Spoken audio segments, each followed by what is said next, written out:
The 5 videos I made of Frank were the last films I made of him. He was feeling very tired and frequently asked to take breaks. And a few days ago, almost 11 years after his death, when I finally felt courageous enough to put the film together, I realised I could only take so much of listening and watching Frank and Maris a couple of times without becoming a bit emotional.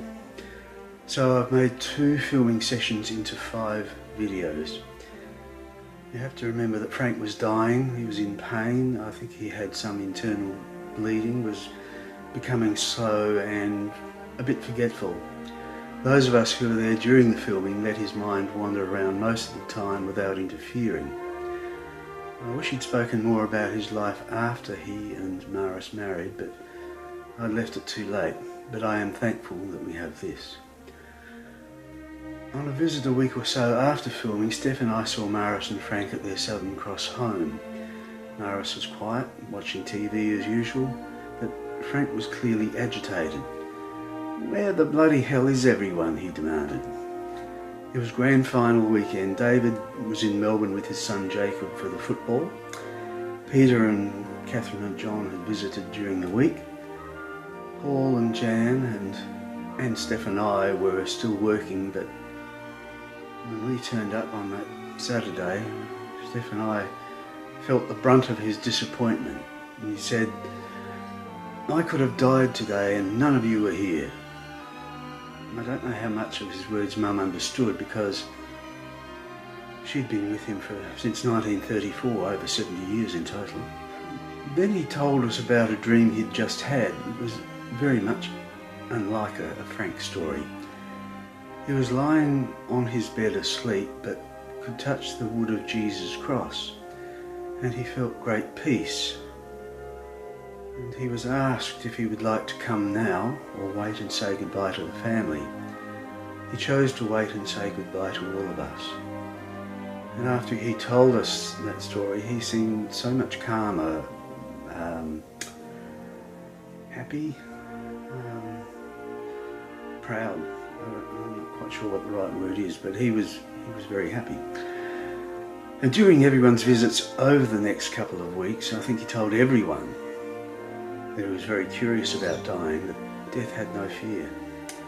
He told David and Helen that he was looking forward to meeting their daughter Kirsty again.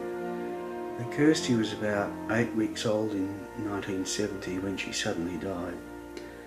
He also spoke of his brother John, who died nearly 6 years before Frank was born. I hope they all had a great reunion. About a week after all of this, he was hospitalised at Wakefield Street because of increasing pain and the bleeding. He needed urgent surgery. I think most of us, if not all of his children, waited at the hospital to see how it went. It was a Thursday evening around 10 o'clock, I think, when the surgeon spoke to us, and that was much sooner than I was anticipating. He'd made a decision to stop the surgery because Frank was just riddled with cancer. His lungs were barely operating and the cancer had spread to other organs, and the surgeon's words were, "It's only a matter of weeks." Frank died 2 days later, on Saturday evening, the 16th of October 2004, still in hospital. But on that Saturday afternoon, Steph and I took Maris up to Wakefield to see Frank. He was in pain and she could barely walk. She was in a wheelchair. When she saw Frank, she leapt out of a wheelchair and caressed his head and kissed him and cuddled his head. They reminisced about their meeting, their engagement, their lifetime together, the ups and downs of their married life. At one time it looked like Maris tried to get up on the bed but hurt Frank in the process. I suspect the effect of morphine was wearing off. Paul and Jan, Catherine and John, David and Helen, Steph and I all witnessed this great, and I suspect unique, expression of love between Mum and Dad. Peter had visited Frank in the morning. And after Frank received his morphine shot, he told everyone, by name, that he loved them. Another very un-Frank-like action, but he obviously meant it, and I suspect it indicated that he knew that his time was very limited. He was getting very tired, but Maris and he had had a wonderful time, about an hour together. At the end she stood up and kissed him, and his response was, "Ah, still as sweet as our first kiss." Pretty amazing after 70 years. Now, I'm making this film on the 16th of October 2015, on the 11th anniversary of his death, and I'm feeling a bit emotional, but very happy. As we all left his hospital room, Frank's last words that I heard were, "Why does this dying business take so bloody long?" We took Maris back to their Southern Cross room on Marion Road and went home for dinner.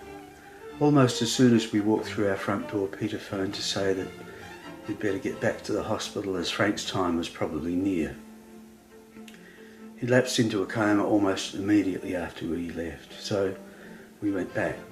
Everyone was there except David and Helen. David was at Mass and Helen was at a dinner with some colleagues. We weren't able to get through to them. We left David a message on his phone, and he turned up just as Frank died. I think most of us were there for about an hour before he died. His breathing was regular but slow. It didn't take long before we realised that the extremities of his body were cooling. His feet and hands first, and then his breathing slowed, and it got to the stage where a minute or even more would go by before he took another breath.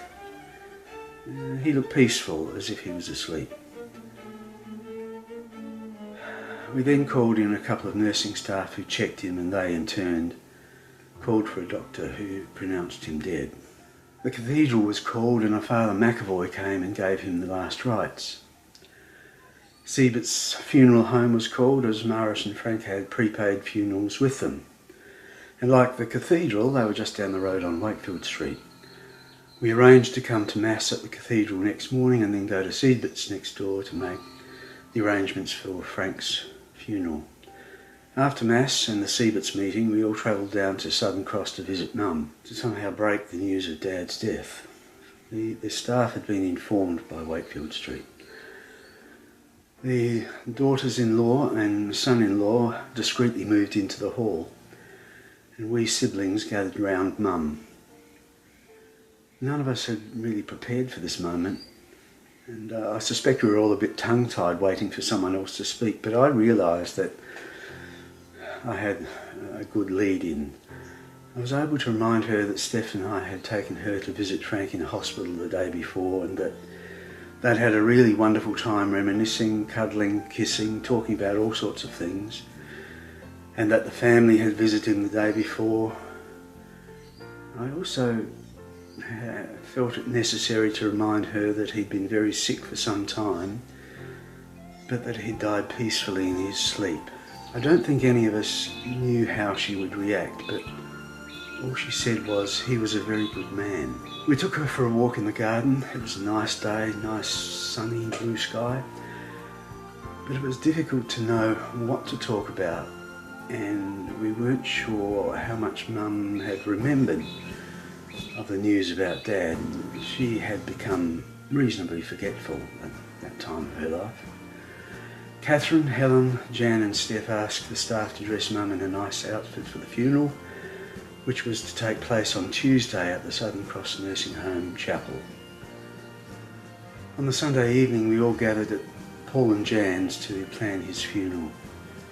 An outline of the eulogy was written and completed by David. He also delivered the eulogy on Tuesday. Frank and Maris had already chosen their song, so that wasn't an issue. Pallbearers were suggested, and the symbols of Frank's life were chosen. There were about 100 people at the funeral, including Bill Eakins, who taught with Maris and Frank at Cambrai in 1958 and 1959. A lot of relatives, mainly nieces and nephews, also attended. Frank was taken from the chapel and buried at Centennial Park. Just over 2 years later, on the 28th of November 2006, Maris died.